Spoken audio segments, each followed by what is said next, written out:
आगे बढ़ेंगे। ये बड़ी खबर राजस्थान की सियासत से जुड़ी हुई है। पंजाब के बाद राजस्थान कांग्रेस में हलचल बढ़ गई है।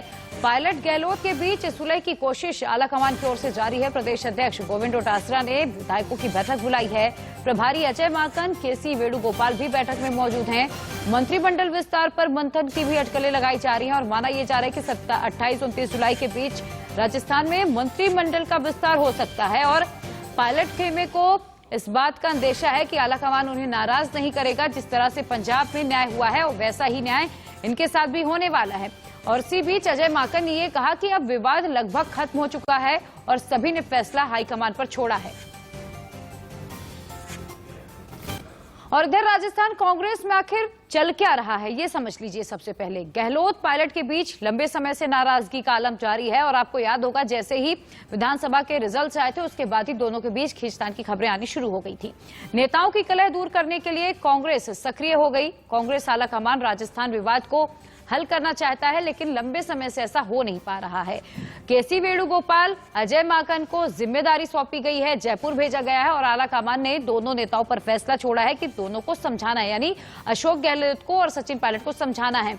अब केसी वेणुगोपाल और अजय माकन ने अशोक पायलट से बातचीत भी की है। राजस्थान में जल्द ही कैबिनेट का विस्तार भी किया जा सकता है और ऐसे में सचिन पायलट को मनाने की कवायद भी की जा सकती है, यानी जो पायलट के चहेते लोग हैं उन्हें मंत्रिमंडल में जगह मिल सकती है। कैबिनेट विस्तार पर आखिरी फैसला सीएम गहलोत लेंगे, लेकिन सीएम गहलोत ने यह कहा कि आलाकमान को जो मंजूर होगा, जिन जिन नामों पर आलाकमान की ओर से मुहर लगाई जाएगी उन नामों पर मैं सहमत होऊंगा। इसी महीने जिला अध्यक्षों की नियुक्ति भी की जाएगी। साथ ही 1-2 दिन में सीएम अशोक गहलोत दिल्ली का दौरा कर सकते हैं। माना यह जा रहा है कि इस दौरान वो राहुल गांधी और सोनिया गांधी से भी मुलाकात करने वाले हैं और इसके बाद जब वापस जाएंगे तो मंत्रिमंडल के विस्तार को लेकर चर्चा होगी, मंत्रिमंडल के विस्तार को लेकर फैसला होगा। सचिन पायलट खेमे को इस बात की पूरी उम्मीद है कि इस बार उनके साथ न्याय जरूर होगा और ऐसे में आलाकमान के सामने बड़ी चुनौती होगी कि गहलोत और सचिन पायलट दोनों को बनाए रखा जाए। इसके लिए बाकायदा केसी वेणुगोपाल, अजय माकन को जिम्मेदारी भी सौंपी गई है।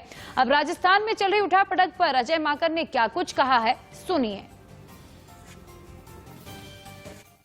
मैं सिर्फ एक बात कहना चाहता हूं कि सब लोगों ने एक स्वर में ये कहा है कि जो केंद्र आला कमान जो तय करेगा वो हमें मंजूर है। सब लोगों ने एक स्वर में कहा और हम लोग बहुत जल्द इन सब चीजों के ऊपर हम लोग फाइनल फैसला करेंगे, क्योंकि कहीं पर भी कोई अब हम लोगों को कोई किसी भी प्रकार से विरोधाभास नजर नहीं आता। सब लोग एक स्वर से और एक मत है इसके अंदर और बहुत जल्द हम लोग आपको इसके बीच में इसके बारे में हम बताएंगे। और इधर सचिन पायलट के समर्थकों का क्या कहना है, सुनिए।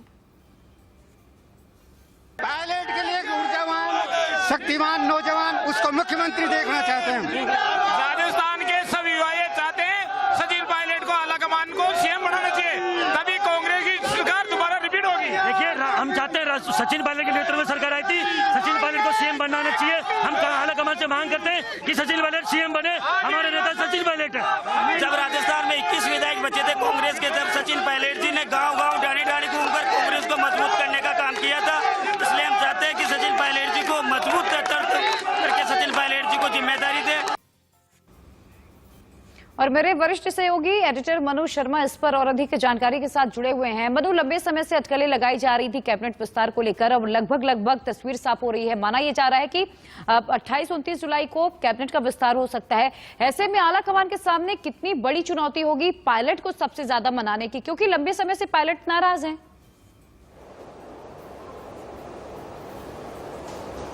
देखिए, पायलट जो हैं 6 सीट मांग रहे हैं कैबिनेट के अंदर, मंत्रिमंडल में उनके 6 लोगों को शामिल किया जाना चाहिए। लेकिन मुख्यमंत्री अशोक गहलोत के सामने जो सबसे बड़ी समस्या आ रही है वो यही है कि 13 निर्दलीय हैं और 6 बसपा से जिनको कांग्रेस में लाए हैं 19 लोग हैं, उनको एडजस्ट करना है। इसके अलावा मूल कांग्रेसी हैं, उनको भी कहीं ना कहीं जगह देनी है। ऐसी स्थिति के अंदर जो वर्तमान के अंदर जो कैबिनेट में जो 21 लोगों की है उनमें से 5 से 6 लोगों को ड्रॉप किया जाए तो 15 लोगों के लिए जगह बन सकती है, यानी करीबन 15 लोगों को और शामिल कर लिया जाएगा तो 30 संख्या पहुंच सकती है राजस्थान के अंदर, 30 तक मंत्री हो सकते हैं। ये कवायद चल रही है। तो ये सारी स्थिति देखने के लिए ही वेणुगोपाल और जो अजय माकन है वो यहाँ पर आए हैं। कल रात को 2.5 घंटे यहाँ पर बैठे हैं मुख्यमंत्री अशोक गहलोत के सामने।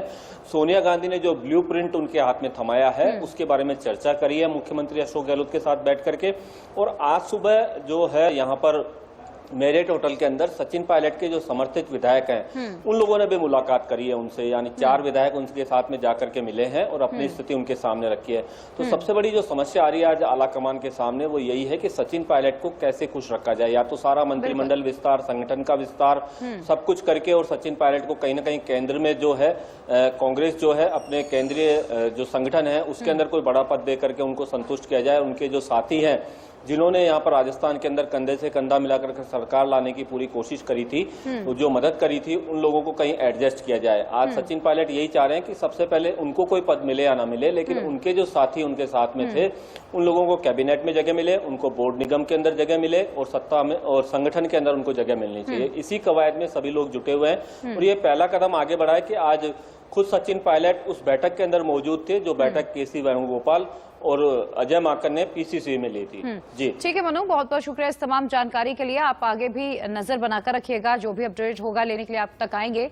और इसी बीच ये बड़ी खबर दर्शकों को बता दें, ओलंपिक में भारत का शानदार आगाज आज भी हुआ है। बैडमिंटन में पीवी सिंधु ने जीत दर्ज की है, धमाकेदार जीत के साथ उन्होंने शुरुआत की है। अब जो उनका अगला मुकाबला है इजरायल के खिलाड़ी के साथ होने वाला है और आज जो मुकाबला था इजरायल के खिलाड़ी को उन्होंने 29वें मिनट में हरा दिया था। अगला मुकाबला भी उनका जल्दी होने वाला है। सोनिया पोलिकारपोवा को आज उन्होंने हराया है। ये इजरायल की खिलाड़ी हैं, बड़ी खिलाड़ी मानी जाती हैं, लेकिन आपको बता दें सिंधु ने बेहद आसानी से इन्हें हरा दिया। बैडमिंटन में शटलर पीवी सिंधु ने अपना पहला मैच आसानी से जीता। रोइंग से भी अच्छी खबर आई है। आगे बढ़ते हैं, मीराबाई चानू की जीत पर केंद्रीय मंत्रियों ने भी खुशी जताई है। उससे जुड़ी खबर भी आपको दिखाएंगे। 2 तस्वीरें इस वक्त हम आपको दिखा रहे हैं। देखिए, पीवी सिंधु ने जीत के साथ शानदार शुरुआत की है और पीवी सिंधु पर सभी की निगाहें टिकी हुई हैं। उम्मीद की जा रही है कि पीवी सिंधु भी देश के नाम मेडल करेंगी। और इधर मैरी कॉम से भी सभी को बेहद उम्मीदें हैं। मैरी कॉम ने शुरुआत भी बेहद अच्छी की है। उम्मीद मैरी कॉम से भी बहुत ज्यादा सभी की जुड़ी हुई है। मैरी कॉम की बाउट शुरू हो गई है बैडमिंटन में सिंधु से और आपको बता दें मुक्केबाजी में मैरी कॉम से सबसे ज्यादा उम्मीदें जताई जा रही हैं। और इधर मीराबाई चानू ने जीत के साथ शुरुआत की थी, ओलंपिक का आगाज किया था और उनकी जीत पर राज्य मंत्री नीतीश प्रामाणिक का क्या कुछ कहना है, सुनिए। साथ हैं निशित प्रामाणिक जी जो कि गृह राज्य मंत्री हैं। सर, बात करने के लिए धन्यवाद इंडिया न्यूज से। आज जो मेडल मिला है, मीराबाई चानू मेडल लेकर आई हैं, पोटेंशियल है नॉर्थ ईस्ट के अंदर काफी, क्योंकि आप भी उसी एरिया से आते हैं। आपको लगता है कि वो एक प्रेसिडेंट सेट करेंगी आने वाले जनरेशंस के लिए जो उनको मेडल मिला है? देखिए, बिल्कुल मीराबाई जी ने जो आज ओलंपिक का पहले दिन ही उनको जैसे पदक प्राप्त हुआ और ये जो एक दिन से नहीं होता है, जो अपनी लगाव और अपनी जो धैर्य है इसका परीक्षा देते हुए आए हैं। और मुझे कहीं जाके लगते हैं कि कोई अगर किसी चीज़ में किसी को अगर ऐसा लगे कि मुझे करना है तो वो कर पाते हैं। और मीराबाई अपने आप में एक रोल मॉडल हो सकता है, सिर्फ नॉर्थ ईस्ट के लिए ही नहीं, पूरा भारत की जो जितना भी एथलीट है, जितना भी खिलाड़ी है, सबके लिए। और जो युवा प्रतिभा आगे जाके उभर के आ रहे हैं सामने, एकदम प्रत्यंत जो गांव से लेके जो लोग आते हैं उन लोगों के लिए भी ये एक रोल मॉडल हो सकता है। पहले मैरी कॉम मणिपुर से, अब मीराबाई चानू ग्लोबल मैप पे अपने आप को स्टैब्लिश कर रहा है। आपको लगता है कि जो मोदी गवर्नमेंट जो एक कंसिस्टेंटली जो इनकरेज कर रही है स्पोर्ट्स पर, उसका एक ग्लोबल मैप पे हमको असर दिख रहा है? बिल्कुल। देखिए, मोदी जी का ये लक्ष्य है कि भारत की हर कोने कोने से प्रतिभाओं को चुन के सामने लेके आए, उन लोगों को प्रॉपर इंफ्रास्ट्रक्चर दिया जाए और आगे जाके भारत की शान बढ़ाने के लिए, भारत की झंडा को और ऊंचा लहराने के लिए इन लोगों को भी शामिल किया जाए। इसलिए हम लोग देख रहे हैं कि मणिपुर में एक स्पोर्ट्स यूनिवर्सिटी भी अभी हो रहा है, हाल ही में हो रहा है। और मोदी जी का लुक ईस्ट पॉलिसी, जैसे हम लोग देखा कि सिर्फ असम, मणिपुर, नागालैंड, मिजोरम ही नहीं, बंगाल से भी बहुत सारा जो है ओलंपियन हम लोगों को मिला है और पूरे देश की हर एक प्रांत से हम लोग को ओलंपियन मिल रहे हैं। ये अपने आप में बहुत एक बड़ा बात है। ये तो गृह राज्य मंत्री जो अपनी खुशी जाहिर कर रहे थे कि पहला मेडल आज नॉर्थ ईस्ट स्टेट से एक महिला के तौर पे भारत को मिला है और उनको साफ तौर पर कहा कि जो टीम इंडिया स्पिरिट को लेकर जो प्राइम मिनिस्टर नरेंद्र मोदी चल रहे हैं, उससे आप उम्मीद करिए कि आगे भी मेडल आते रहेंगे। मैं राहुल गौतम, दिल्ली से इंडिया न्यूज के लिए।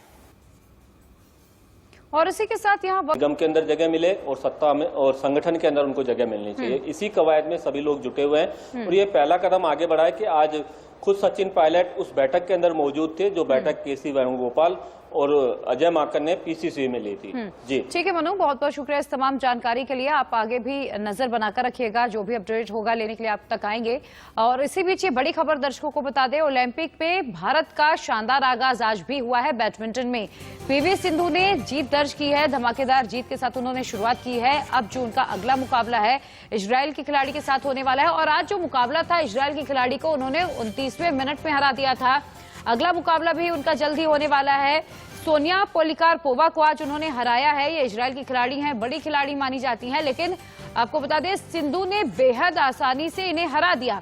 बैडमिंटन में शटलर पीवी सिंधु ने अपना पहला मैच आसानी से जीता। रोइंग से भी अच्छी खबर आई है। आगे बढ़ते हैं, मीराबाई चानू की जीत पर केंद्रीय मंत्रियों ने भी खुशी जताई है। उससे जुड़ी खबर भी आपको दिखाएंगे। दो तस्वीरें इस वक्त हम आपको दिखा रहे हैं। देखिए, पीवी सिंधु ने जीत के साथ शानदार शुरुआत की है और पीवी सिंधु पर सभी की निगाहें टिकी हुई हैं। उम्मीद की जा रही है कि पीवी सिंधु भी देश के नाम मेडल करेंगी। और इधर मैरी कॉम से भी सभी को बेहद उम्मीदें हैं। मैरी कॉम ने शुरुआत भी बेहद अच्छी की है। उम्मीद मैरी कॉम से भी बहुत ज्यादा सभी की जुड़ी हुई है। मैरी कॉम की बाउट शुरू हो गई है बैडमिंटन में सिंधु से और आपको बता दें मुक्केबाजी में मैरी कॉम से सबसे ज्यादा उम्मीदें जताई जा रही हैं। और इधर मीराबाई चानू ने जीत के साथ शुरुआत की थी, ओलंपिक का आगाज किया था और उनकी जीत पर राज्य मंत्री नीतीश प्रामाणिक का क्या कुछ कहना है, सुनिए। साथ हैं निश्चित प्रामाणिक जी जो कि गृह राज्य मंत्री हैं। सर, बात करने के लिए धन्यवाद इंडिया न्यूज से।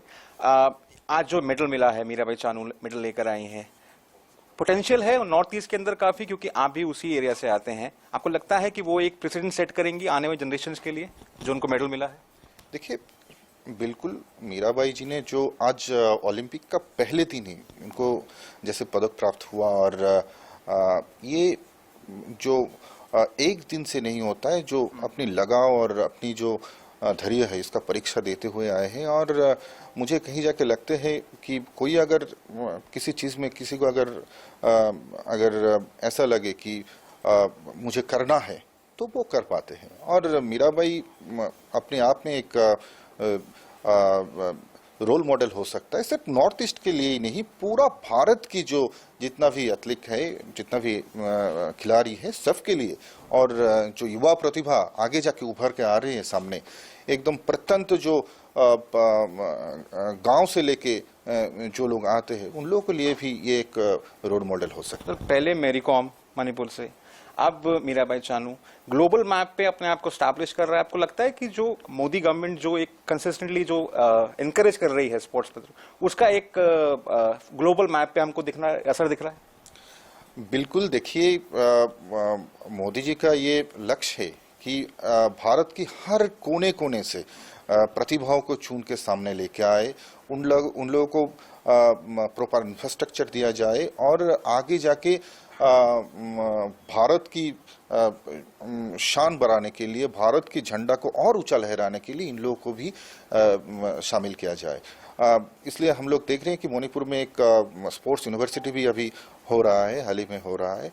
और मोदी जी का लुक ईस्ट पॉलिसी, जैसे हम लोग देखा कि सिर्फ असम, मणिपुर, नागालैंड, मिजोरम ही नहीं, बंगाल से भी बहुत सारा जो है ओलंपियन हम लोगों को मिला है। और पूरे देश की हर एक प्रांत से हम लोग को ओलंपियन मिल रहे हैं। ये अपने आप में बहुत एक बड़ा बात है। ये तो गृह राज्य मंत्री जो अपनी खुशी जाहिर कर रहे थे कि पहला मेडल आज नॉर्थ ईस्ट स्टेट से एक महिला के तौर पे भारत को मिला है। और उनको साफ तौर पर कहा कि जो टीम इंडिया स्पिरिट को लेकर जो प्राइम मिनिस्टर नरेंद्र मोदी चल रहे हैं, उससे आप उम्मीद करिए कि आगे भी मेडल आते रहेंगे। मैं राहुल गौतम, दिल्ली से इंडिया न्यूज के लिए। और इसी के साथ यहाँ वक्त एक छोटे से ब्रेक